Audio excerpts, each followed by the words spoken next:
y el gobierno dicta medidas para el impuesto a la renta. Va a haber una variación en el esquema del impuesto a la renta empresarial y para el contrabando. Esto ha sido en el marco de las reuniones de la presidencia del Consejo de Ministros, que ha emitido dos decretos de urgencia que modifican la ley del impuesto a la renta en la parte de lo que es renta empresarial y además la ley de delitos aduaneros. Básicamente lo que se busca es tratar de reducir la evasión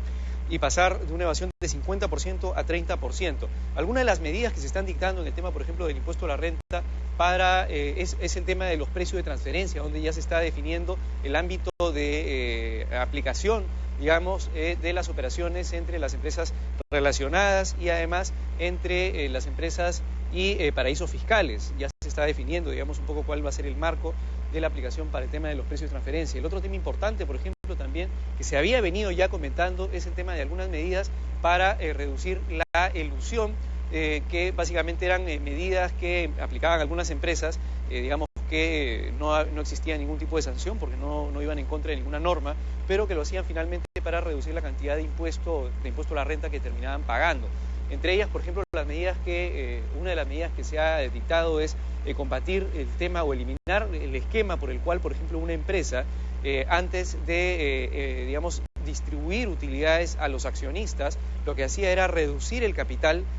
social de la empresa, de forma tal que se devolvía, digamos, capital a los accionistas, pero esta devolución de capital no pagaba impuesto a la renta. Y luego, con la utilidad del año, la utilidad generada durante ese año, simplemente volvían a aumentar el patrimonio porque era parte de la utilidad acumulada, o terminaba siendo parte de la utilidad acumulada de la empresa. Y esto finalmente se hacía para evitar que en la distribución de las utilidades de la empresa hacia los accionistas se pague pues el impuesto a la renta, digamos, que se tiene que pagar. Esta es una de las medidas, por ejemplo, que se ha dado. Otro tema tiene que ver, dentro de las medidas, con el tema del contrabando. Se está tratando de, digamos, combatir el contrabando a través de estos decretos de urgencia, aumentando las sanciones para aquellas personas que hacen efectivamente este tipo de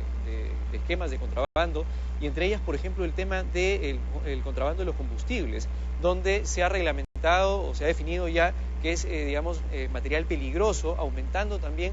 el tiempo, pasando de 8 a 12 años, el esquema punitivo, digamos, para la gente que está, digamos, en estas operaciones de contrabando de combustibles. Por otro lado, el MEF también ha reglamentado una ley para apoyar la competitividad productiva. Y esto básicamente tiene que ver con un esquema en donde en las zonas donde la inversión privada, digamos, no es tan potente y hace falta, digamos, inversión privada, se permita que el Estado cofinancie algunos proyectos de iniciativas que son iniciativas, digamos, locales. Estas iniciativas se van a llamar Procompite, son las iniciativas Procompite, y el Estado va a cofinanciar algunos de estos proyectos junto con, digamos, asociaciones, inclusive de productores, por ejemplo, en proyectos específicos donde los gobiernos locales y los gobiernos regionales sean aquellos que, digamos, autoricen y terminen desembolsando el dinero, y finalmente el MEF va a hacer una evaluación anual a ver si es que efectivamente estas iniciativas Procompite han generado el valor, digamos, que deberían haber generado durante esa etapa, durante ese año. Se está hablando de un tope máximo de 100.000 soles por Procompite, por cada una de estas iniciativas privadas, y este esquema básicamente va a tratar de ayudar pues a productores en zonas donde efectivamente pues la inversión privada no es tan potente. Por otro lado, hay una iniciativa importante del Indecopi. El Indecopi acaba de lanzar un esquema, un programa que se llama Patente Rápida, para reducir el plazo para obtener las patentes y reducirlo de 39 meses, o sea, más de 3 años para obtener una patente, a 18 meses. Este esquema es un esquema bien interesante porque una de las cosas que trata de hacer el Indecopi es de promover la invención en el Perú y tratar de que los inventores tengan desde el inicio, antes inclusive de empezar el trámite en Indecopi para el tema de la invención, tratar de que se les lleve con asesoría técnica de la mano de forma tal que se presenten bien, digamos, las solicitudes para iniciar una patente y evitar algún problema en el camino. Ahora, con esto, ¿qué es lo que se pretende? En el 2011, por ejemplo, ha habido una presentación solo de 111 solicitudes a nivel nacional de patentes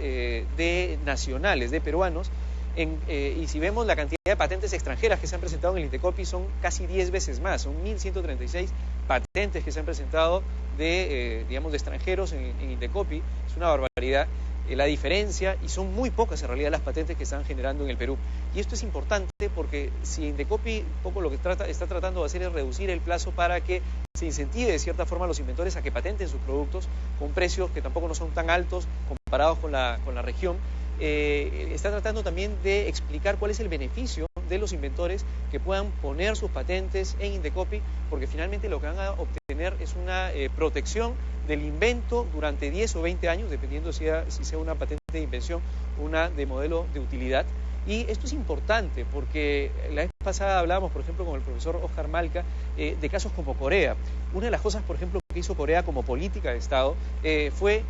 atraer o tomar todas las patentes vencidas a nivel internacional, y que esas patentes que ya se vencían a nivel internacional pudieran ser utilizadas por los coreanos para crear nuevo conocimiento o ser puestas a favor de ciertas industrias para que sean mucho más competitivos o generar mayor productividad en sus diferentes industrias. Eso es algo muy potente. Aquí en el Perú no existe todavía un plan sistemático, organizado, para aprovechar el conocimiento, el uso de las patentes, por ejemplo, que ya se vencieron a nivel internacional, debería usarse, pero por otro lado es incorporar, digamos, o entender todos los peruanos que cada conocimiento que se genera, no necesariamente un inventor, hay inventores, digamos, hay gente que inventa un proceso, una nueva forma de hacer una torta, por ejemplo, para que esto, digamos, genere valor a la sociedad, y una forma de rentabilizar ese conocimiento es poniéndolo en Indecopi como patente. Así que le sugiero a todo el mundo que tenga un invento, que se les ocurra algo, que puedan poner en Indecopi su patente. Y por último, en la Bolsa de Valores de Lima espera en junio una respuesta de México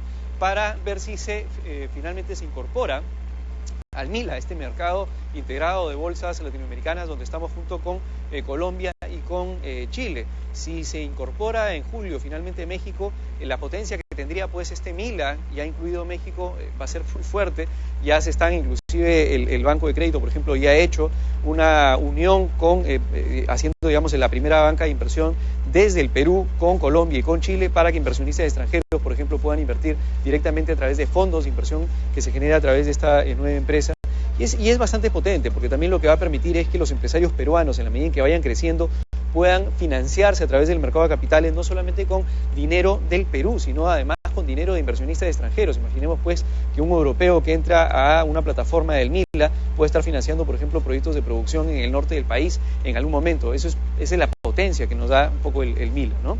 Datos económicos: el día de hoy tenemos al tipo de cambio dólar en compra en 2.670 y la venta en 2.671, y el tipo de cambio euro lo tenemos en compra en 3.217 y en venta en 3.493.